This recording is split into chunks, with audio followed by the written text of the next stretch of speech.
let's talk about one very specific question that often comes up when I'm talking about GoRuck or any other bags. It is the 500D versus 1000D conundrum. What's better for you? What's better for the bag on your back? I've got the GR2 26 liter in 500D on my back, and we're going to compare up close and personal the 500D and the 1000D offerings from GoRuck just to see if there's any difference in what you're going to pursue. We'll also talk about some of the controversies lately in the GoRuck world with 500 and 1000D and what's going on. So if you want to know more about the materials, the primary materials that GoRuck uses, stay tuned and let's get to it. It's the 500D versus 1000D conundrum.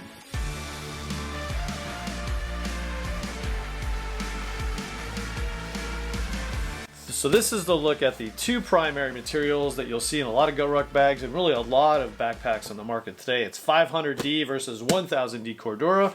What's the difference? Should it matter to you? Is it going to tear up your clothes? Let's talk about all the features, all the facts. Let's get to it. Let's go to the discussion of 500D versus 1000D Cordura. So I've got two examples here in front of me of GoRuck bags made out of different materials. This is an SK21 made out of 500D Cordura, and this is the venerable GR1 in Coyote, one of the coolest colors out of the 1000D Cordura. So I've had this bag for a long time, this one for not very long. So let's take a look at what the difference is and why one might be better than the other. To be honest, I've never had any problem with my clothes getting torn up by a 1000D bag. Other people have, but then again, I'm a guy, I'm wearing t-shirts and sweatshirts and that kind of thing. So I don't really have fragile clothes that might get tore up by a 1000D. Is the coefficient of friction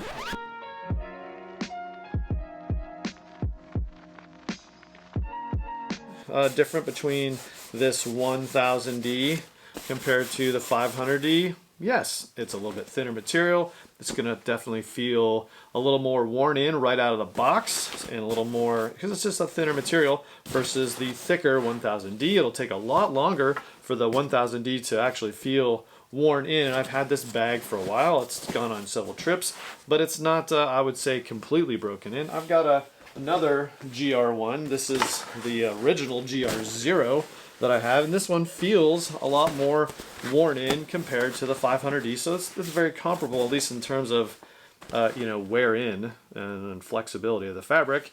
But this one's still the thicker and more, maybe, I'm not going to say abrasive, but it's got a different coefficient of friction compared to the 500D. So if you ask me, it all comes down to personal preference. Personal preference about what you want the bag to look like, what you want it to feel like, how you're going to use the bag, how durable do you want the bag. There's no doubt the 1000D is going to be more durable long term, but then again, what are you doing? Are you attacking a hill? Or are you going out into the great outdoors and wilderness and using this as your sole bag for survival? Then maybe you want the 1000D for everyday carry. The 500D is probably going to be fine. So if you ask me, it comes down to personal preference about what you want the bag to look like and feel like. I've never had any problem with any of the 1000D bags in terms of weight either. Empty, the 500D is going to be a little bit lighter. So I recently acquired this GR2 that came out in 500D in what is now my favorite color, the multicam black. This is all in 500D on the outside, and so I am a big fan of this. It feels near identical to the SK21. Like I said, it was in 500D, and it's a lot slicker than I would say this 1000D is. How much slicker? Who knows? But in a big bag like the GR2 series with multiple layers, I think that material is going to definitely be lighter weight and really contribute to the overall lighterness of the GR2 just because it has multiple compartments, everything made out of the lighter weight material, I think would be a plus. One other thing to point out is that GoRuck doesn't just make things in either 500 or 1000D. The Rucker, which I haven't done a full review over yet, but it is coming soon, is that they made the Rucker, the inside back panel, and the inside of the straps, actually a 210D. So this is, you could definitely feel the difference between the 500, the 210, and the 1000D in terms of that coefficient of friction. This, and then you'll see when I do my full review of the Rucker, is a game changer. Am I to the point in life where I'm going to ruck without a shirt? Nope. However, it definitely does nearly eliminate all abrasion issues that I had with a Rucker over long durations, wet or dry, t-shirt, tech shirt, you name it. The Rucker with this new material on it is definitely a game changer.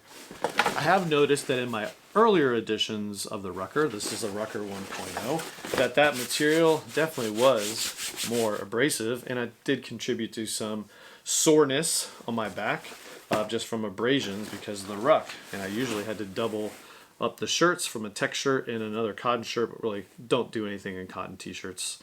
It'll just destroy your back because it becomes 80 grit sandpaper on your back. But in this mode, the 1000D was definitely more abrasive than the 210. The 210 is a game changer, so that is definitely something I would consider if it was something you're going to wear long distance, long term. Definitely go with the thinner material. Go with the 500 or the 210D in the Rucker. So that's it. Those are the finer details comparing the 500D, very slick, if you would, material of the 500D SK21 in this case versus the 1000D Cordura, and a little more coefficient and a little more rougher material. But then again, like I said at the front end, I've never had any issues with this tearing up my clothes. I recently had a question about someone in a professional gear in a suit. Would that tear it up? Probably not.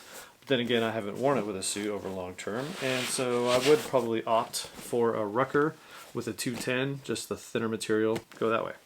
There was recently a controversy at GoRuck about the 500D versus the 1000D. A bunch of people ordered GR2s that were supposed to be 500D, and everyone was super excited the GR2 was going to be 500D, and so they ordered 500D GR2s, and then when they shipped, the label said 500D, but the actual material was 1000D. So a lot of people complained to the company got back to them, and what is the end result? Well, a good thing about a company like GoRuck is they stand behind their gear, whether it is something that has develops an issue after you get it, whether you wear it out, or in this case, whether they ship the wrong thing. So it turns out there was a big mix-up that wasn't caught in quality control. The company is owning the mistake and is working with those people individually. So if you are one of those people that thought you were getting a 500D but ended up with a 1000D GR2, please reach out to GoRuck and they will make it right somehow. The problem is a lot of these bags are just not in sufficient quantities in the warehouse, so you may not get exactly what you wanted. So that's just the nature of a small company trying to do big things, is they sometimes run out of supplies in a global pandemic. So take that for what it is. Reach out to the company if that's something that affected you. So that's it. That's the wrap up on the 500D versus 1000D short video, mostly because I just wanted to get this out there in terms of what is the difference between these two materials so we can take a look at what the difference is. And finally, wrapping it all up, I am looking forward to testing out and looking at the Caden capsule, which should arrive soon. Once I get the Caden capsule, we'll be able to compare these materials to see how they really do compare. So there it was, the quick look at 500D versus 1000D Cordura. Hope you will like this video. Give it a thumbs up if you did. Subscribe to the channel so you can see what's going to happen next. Got a lot of content coming out here around the holidays, so hope you stay tuned. And we're going to continue to enjoy beautiful, sunny Georgia winters.